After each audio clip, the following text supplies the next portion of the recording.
healthcare should obviously be a right. I think it goes without saying. My name is Audie Barkin. 4 years ago, I was diagnosed with a mysterious illness called ALS. I went from being a healthy man to being completely paralyzed, which is why I am speaking to you with eye gaze technology and a synthetic computer voice. Like all of you, I believe that healthcare is a human right. And I know firsthand that our healthcare system in this country is fundamentally broken. That's why I work every day to promote Medicare for all. Some claimed COVID-19 would strike all populations equally. This proved false. Nurses knew this would be false. As usual, low income and minority populations have been hit hardest. People of color get sick and die of COVID-19 at rates higher than whites and higher than their share of the population. Native Americans, Blacks, and Latinos are being hospitalized from COVID-19 at around 4 times the rate of whites and are dying from COVID-19 at about twice the rate of whites.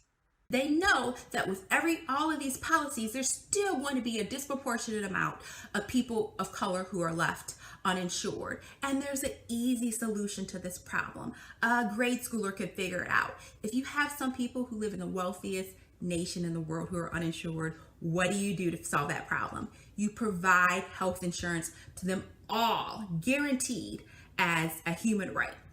If we are to address systemic racism in healthcare, it must be done through wholesale transformation.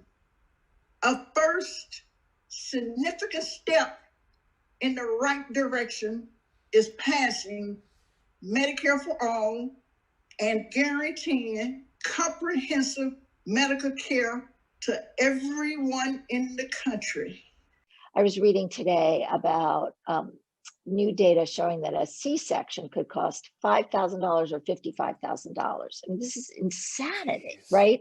The prices are all over the map. And the government in our current system has no way to ensure fair prices. I mean, that's just insane. It's like, you don't know whether the C-section is going to cost you a Ford Taurus or a Mercedes. And let's not forget that the United States also has a higher overall administrative cost as a percentage of its healthcare spending compared to all of the other industrialized nations. And this is especially true for hospitals that spend roughly $1 out of every $4 of their budget on administrative costs. In fact, Duke University Medical Center has 957 beds, and yet it still has 1,600 billing clerks. As a result, the United States does spend more on administrative costs than we do on long-term care. And if you look at how much we spend per capita, it's not even close. It's almost like our military defense budget, where we spend more than the next 30 countries below us. And our multi-payer market-based system drives up the cost for its own benefit, but it just keeps going up and up and up without any kind of sustainability to it. Exactly. I mean, it's crazy again, because the incentives are all off, right? Yeah. The reality in this system is that insurers profit more, not only when people don't get care, but when hospital charges, doctor charges, and prescription drug costs are high, right? They get paid more in premiums, and they have then a bigger piece of the pie for themselves. And so costs continue to rise. But here's the thing. The same forces are trying to fearmonger. They're trying to tell us that if we passed Medicare for all, that the system would take away choice, that the system would cost too much, and that people who are hanging on by a thread onto their services would lose those services. In fact, I've heard folks say, well, if Medicare for all passed, I'd lose my Medicaid. Well, you get a fantastic upgrade in what Medicaid offers if, in fact, we had universal public health insurance for everybody, which is what Medicare for all would offer.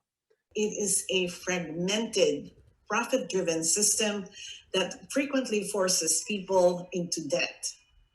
Despite the gains of the Affordable Care Act, there were close to 29 million Americans who had no insurance before the pandemic.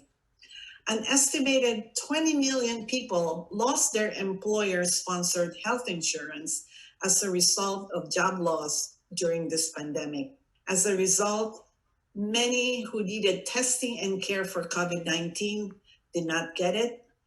The COVID pandemic is showing us just how broken the American healthcare system is. Hundreds of thousands of Americans are dead, and our whole society has been profoundly disrupted, because we have built a healthcare system that prioritizes profits over people, private wealth over public health. The moment calls us to transform this reality.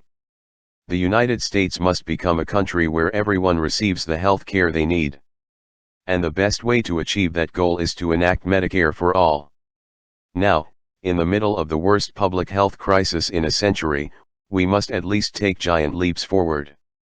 Activists should continue making the argument that a single-payer system is the most humane, effective, and efficient way to pay for high-quality, equitable care. We must use this moment to organize support among our neighbors and co-workers, our friends, and family. It will take all of us standing up, speaking out, organizing, and fighting to demand healthcare as a human right.